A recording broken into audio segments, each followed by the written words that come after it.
Hello po mga kababayan, si Dante Maravillas po. Gusto ko lang po mga kababayan ibigay sa inyo itong tsunami alert. Dahil sa tumama na napakalakas na lindol sa east coast ng Russia. Kaya yung tsunami alert, siguro naka-receive na kayo ng mga tsunami alert sa cellphones ninyo. Pati dito sa atin, sa Pilipinas. Ibigay ko muna sa inyo yung report ng Fox News. Napakalakas po ng lindol, 8.8 magnitude. Ito po yung report ng Fox News. Pakinggan po natin muna. 40 minutes ago. Right, this is a Fox News alert. A massive 8.8 magnitude earthquake off the coast of Russia has now triggered tsunami advisories. Watches, warnings included in Japan, Hawaii, Alaska, Guam, the entire west coast of the U.S., including California, Oregon, Washington State. Tsunami warning sirens have been sounding in Hawaii, telling residents evacuate now to higher ground. Here with more, Fox Weather Zone, Steve Bender is with us. This now has been upgraded to 8.8. That would make it in the top 10 most powerful earthquakes ever in history that's been recorded, correct? Correct. It would be number 6 now, Sean, when we look at this. And this continues to change. When it first came out, local time, just after 2 a.m. At Kamchatka, Alaska, 8 miles off the coast, it was 8.0. Then it jumped to 8.7.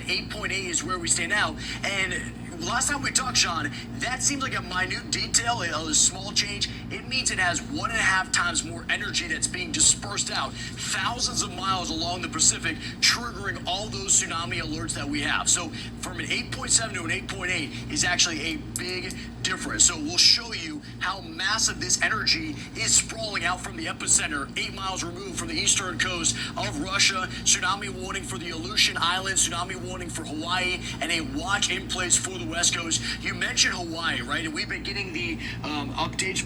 Pati dito po mga kababayan sa Pilipinas. Yan yung report ng Inquirer. Pati dito sa Albay, sa amin, yan tsunami waves with height of less than 1 meter are expected in the following areas between 1:20 p.m. mamaya and 2:40 p.m. on July 30, sabi po ng State Seismologist PHIVOLCS. Ang mga pinaganda mga kababayan na dapat huwag pumunta sa tabing dagat. Itong mga lugar sa Batanes Group of Islands, Cagayan, Isabela, Aurora, Quezon, Camarines Norte, Camarines Sur, Albay, dito sa amin. Sorsogon, Catanduanes, Northern Samar, Eastern Samar, Leyte, Southern Leyte, Dinagat Island, Surigao del Norte, Surigao del Sur, Davao del Norte, Davao Oriental, Davao Occidental, Davao del Sur, Davao de Oro. So sabi dito sa report ng Inquirer, the concerned public is advised to be on alert for unusual waves. People are also advised to stay away from the beach and not to go to the coast of the following provinces until the cancellation of this advisory, sabi po ng PHIVOLCS. People whose houses are located very near the shoreline of these provinces are advised to move further inland. PHIVOLCS issued the advisory after a magnitude 8 quake struck off Russia's far east coast. Maging si Donald Trump, mga kababayan, nagpalabas na rin ng advisory 41 minutes ago. Sabi niya, due to a massive earthquake that occurred in the Pacific Ocean, a tsunami warning is in effect. For those living in Hawaii, a tsunami watch is in effect for Alaska and the Pacific coast of the United States. Japan is also in the way. Please visit tsunami.gov for the latest information. Stay strong and stay safe, sabi po ni Donald Trump. Ituloy natin yung report ng Fox News. Updates from Oahu, the emergency management, they have sirens going on right now. I think we have a live visual from Hawaii because, Sean, when you and I were talking, you think about what we're in right now. It's the summertime. Families are going to Hawaii. You're trying to make a dream out of this opportunity, and now you're hearing these sirens erupt. We saw people that were just relaxing at the beach, and big concerns about after 7:15 local time this evening is when the tsunami is expected to make impacts. This is something to take seriously in Oahu. The emergency management says you need to get to higher ground. If you're in a building and it needs to be at least 10 stories, get to the 4th story or above, or that's not tall enough, find a bigger building. We start looking at the Aleutian Islands. This is actually where we look at the Aleutian megathrust. It's these tectonic plates. It's the most active spot in the entire world is in the North Pacific. I was talking with an Alaskan seismologist, Dr. Michael West, just earlier this month because of a big quake we had then. That was a 6 point something. Now we're at an 8.8.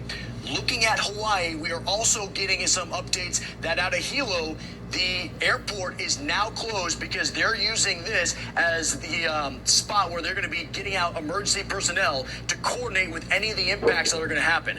So they are shutting down the airports, they're getting the sirens, and they're telling everybody you need to get to higher ground. The visuals that we have seen on social media so far, and we're working to confirm for everybody to bring to you, is out of Kamchatka, Russia, 8 miles removed. They've already seen the wave push in and flooding along the coast. In Japan, we have also seen this. So this is a confirmed tsunami that is heading towards these directions. We have also had people that are in Maui, in Hawaii, that said there's massive traffic jams because everybody's trying to get to higher ground. If you look at the visuals there, you can see there is steep terrain, but a lot of the tourist areas, a lot of where people want to be are down on the water. They're in the marina as we scan it through there, and right now it looks beautiful.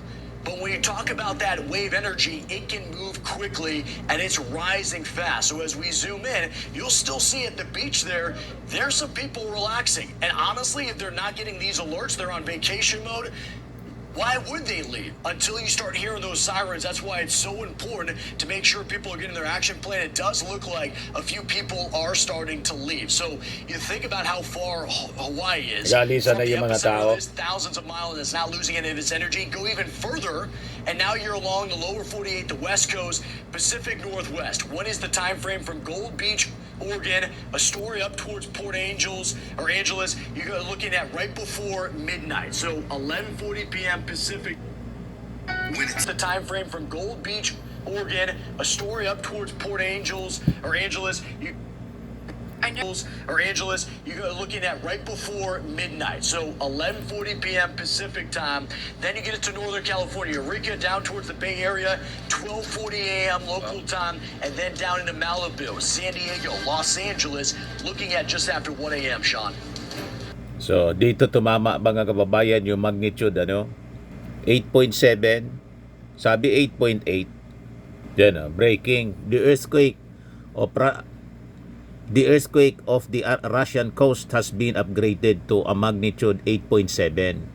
This is the largest earthquake on the planet since 2011 Japanese earthquake. Yan. Yung unang report, magnitude 8.8. Pero dito sa Al Jazeera report, 8.7. Pero iba-iba, 8.7 dito sinasabi, pero dito sa 8.8, in-upgrade siguro mga kababayan. So binabantay na ngayon yung mga baybayin for a possible tsunami ito sa Hawaiian Islands mga kababayan. Sabi dito, new images from the Russian Far East town of Severo Coriolis after tsunami flooding began to recede this afternoon. The port was completely inundated with heavy damage reported. Yan po. Media reports say that several buildings were swept away in the town of Severo Coriolis in the Coral Islands when tsunami waves hit earlier today. So dito tumama mga kababayan yung magnitude 8.8 na lindol, napakalakas na lindol. This image taken from a video released by the Geophysical Service of the Russian Academy of Sciences shows the aftermath of tsunami hitting the coastal area of Severo Coriolis Coriolis at Paramoshir Island of Coral Island sa Russia po. So, several people injured. Yan yung mga nagiba, mga initial reports mga kababayan, mga ibang mga structures. Japanese Prime Minister Ishiba speaks about tsunami. So nag-advise na rin sila, mga kababayan. Si Ishiba. Yan po yung waves as published by Manila Bulletin. Yan o. 8.7 nakakalito. Sabi 8.8. 8.7 magnitude earthquake in Russia sets off tsunami warnings in Japan, Alaska, in Hawaii. Yan po. Mataas yung alon, mga kababayan. Tsunami. Yan o. Courtesy ng Associated Press, mga kababayan. Published by Manila Bulletin.